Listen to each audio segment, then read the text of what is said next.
Hey YouTube, how y'all doing? So today I'm going to be talking about why animals in the past were so big. Literally almost any animal you could think of had a larger ancestor. It's insane how big some of these animals really got, especially the fact that some of their ancestors now are small. Now I'll give you some examples before I answer the question. You got armadillos, snakes, sloths, dragonflies, even large animals today like bears, hippos, elephants.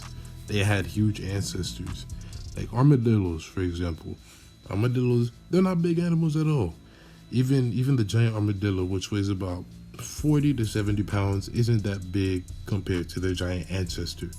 Glyptodon is a giant ancestor of the armadillo.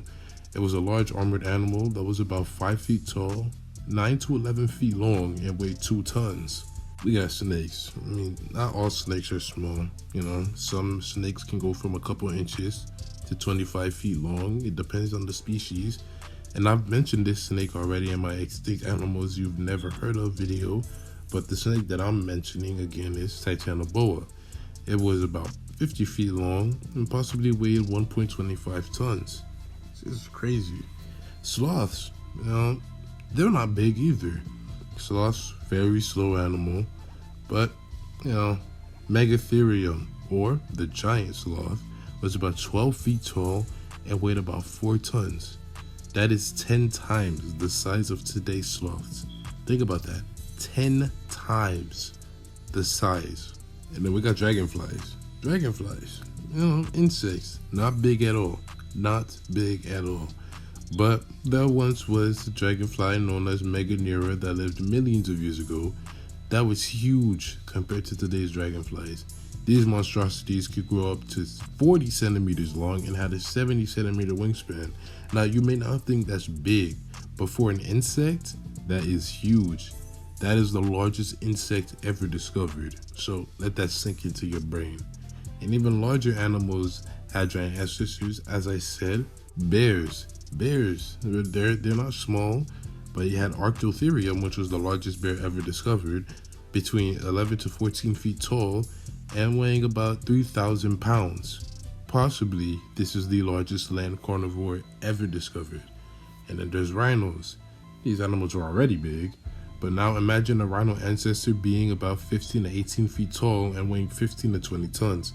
Well, I give you people the Paraceratherium, possibly the largest land animal to ever be discovered, although this animal does have competition. And this competition is with an ancestor of the elephant.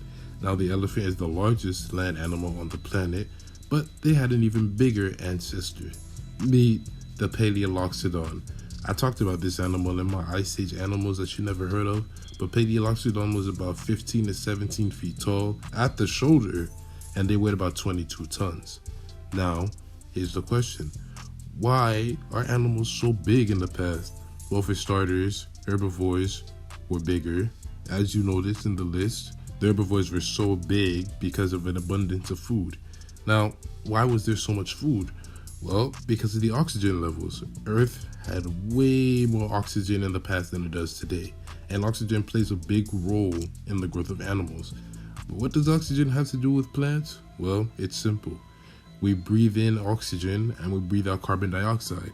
So obviously, because of so much oxygen that we're inhaling, well, the animals are inhaling, there's going to be a lot of carbon dioxide that's being exhaled, which is good for plant growth. Well, not good. It's needed for plant growth.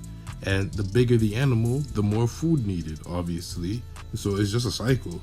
All that oxygen causes more carbon dioxide, which means more plants, which cause these animals to get bigger. And the bigger the animal, the more food. This also goes for carnivores as well. The herbivores were so big, so eventually evolution was going to favor the larger carnivores. Obviously, they didn't start off big, but evolution just favors anyone that has the best chance at survival.